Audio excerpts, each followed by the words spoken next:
दिल्ली विधानसभा चुनाव को अगर बीजेपी और कांग्रेस के हिसाब से देखें तो अरविंद केजरीवाल की हार और जीत दोनों ही सूरत में फायदा और नुकसान बराबर लगता है। दिल्ली में केजरीवाल की जीत और हार दोनों ही बीजेपी पर क्या बराबर असर डालने वाले हैं। नमस्कार, आप देख रहे हैं न्यूज कॉल 24। मैं हूं आपके साथ सुशील गिरीश। न्यूज कॉल 24 के खास प्रोग्राम प्राइम अपडेट में आपका स्वागत है। वीडियो में आखिरी तक बने रहिए। दिल्ली चुनाव को लेकर इंडिया ब्लॉग में फूट पड़ जाने से नए समीकरण और नई संभावनाएं बनने लगी हैं। मैदान में आम आदमी पार्टी और बीजेपी भी डटे हुए हैं, लेकिन पूरी लड़ाई में सिर्फ कांग्रेस ही अकेली पड़ती जा रही है। कांग्रेस की कोशिश रही होगी कि दिल्ली में त्रिकोणीय मुकाबला हो जाए, न कि लड़ाई आम आदमी पार्टी बनाम भारतीय जनता पार्टी बनकर रह जाए। लेकिन अब तो बात काफी आगे निकल चुकी है। अरविंद केजरीवाल को अखिलेश यादव और ममता बनर्जी का सपोर्ट मिल जाने के बाद साफ है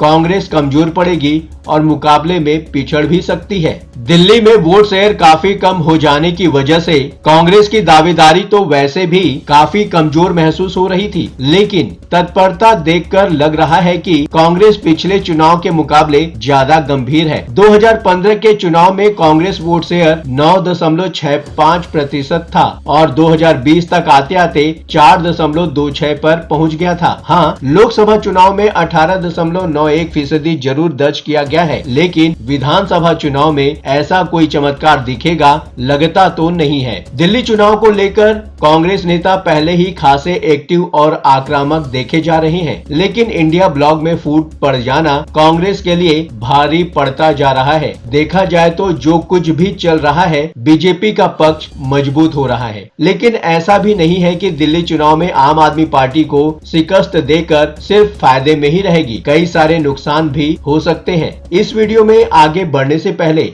आपसे एक छोटी सी रिक्वेस्ट है, यदि आप चैनल पर नए हैं तो इस चैनल को सब्सक्राइब कर लीजिए ताकि आपको सभी नोटिफिकेशन समय पर मिलता रहे। आम आदमी पार्टी का एपी सेंटर दिल्ली ही है, उसका प्रभाव तो गोवा और गुजरात में भी है, लेकिन सबसे ज्यादा पंजाब में देखने को मिला है, जहां भगवंत मान के नेतृत्व में आम आदमी पार्टी की सरकार चल रही है। अब अगर अरविंद केजरीवाल दिल्ली की सत्ता में वापसी कर लेते हैं तो इंडिया ब्लॉक में नेतृत्व का एक और दावेदार पैदा हो जाएगा। देखें तो अरविंद केजरीवाल ये काम पहले से ही करने लगे हैं, लेकिन खुलकर अभी तक सामने नहीं आए हैं। बीजेपी नेता अमित शाह के बयान से अंबेडकर के नाम पर पैदा हुए विवाद के बीच टीडीपी नेता चंद्रबाबू नायडू और जेडीयू नेता नीतीश कुमार को अरविंद केजरीवाल का चिट्ठी लिखना तो नमूना भर था। चुनाव जीत जाने के बाद तो अलग ही हाव भाव देखने को मिलेगा। कांग्रेस की मुसीबत बीजेपी के लिए फायदेमंद होगी। आम आदमी पार्टी की तो पैदाइश ही कांग्रेस की मुसीबतों की कोख से हुई है। मुश्किलें बढ़ेंगी तो स्वाभाविक रूप से बीजेपी को ही फायदा मिलेगा। कांग्रेस सहयोगी दलों की मदद से ही फिर से खड़ी होने लगी है। उत्तर प्रदेश में कांग्रेस को मिली लोकसभा सीटें सबसे बड़ा सबूत है। अगर अरविंद केजरीवाल की जीत से कांग्रेस नई मुसीबत में फंसती है तो फायदे में तो बीजेपी ही रहेगी। ऐसा नहीं है कि अरविंद केजरीवाल की दिल्ली चुनाव में जीत से कांग्रेस मुश्किलों से जूझ रही होगी और बीजेपी की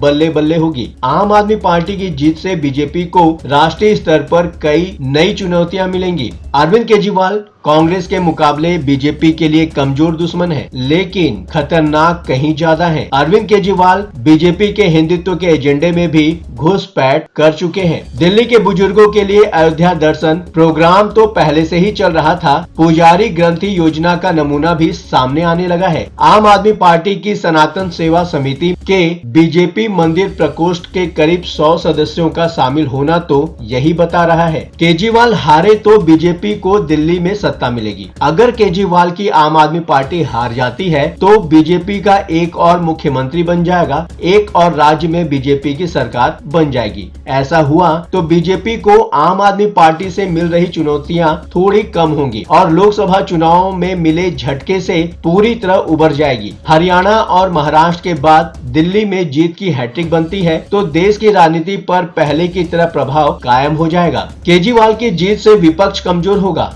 बीजेपी मजबूत। अभी तो विपक्ष में ममता बनर्जी ही राहुल गांधी को चैलेंज कर रही हैं। दिल्ली चुनाव की जीत के बाद अरविंद केजरीवाल भी अपना दावा पेश कर देंगे। आज की तारीख में भले ही अखिलेश यादव और ममता बनर्जी आम आदमी पार्टी के नेता अरविंद केजरीवाल को सपोर्ट कर रहे हैं, लेकिन कल को टकराव तो होना ही है। अरविंद केजरीवाल का राजनीतिक विस्तार दिल्ली के बाहर भी है। पंजाब में भी आम आदमी पार्टी की सरकार है। अखिलेश यादव फिलहाल सत्ता से बाहर हैं और ममता बनर्जी की पहुंच बंगाल से बाहर है ही नहीं। अरविंद केजरीवाल जीते तो विपक्षी खेमे में टकराव तो बढ़ेगा ही और प्रधानमंत्री नरेंद्र मोदी की अगुवाई वाली बीजेपी इस चीज का पूरा फायदा उठाएगी। आज के इस न्यूज पर आपकी क्या राय है? अगर आप कुछ कहना चाहते हैं, अपने विचार रखना चाहते हैं तो कमेंट सेक्शन खुला है, खुलकर अपने विचार हमसे साझा करें। चलते चलते ये बात भी बताना जरूरी है कि न्यूज कॉल 24 अपने दर्शकों की राय और सूचनाओं के लिए हमेशा खुला है। यदि आपके आसपास कोई महत्वपूर्ण घटना,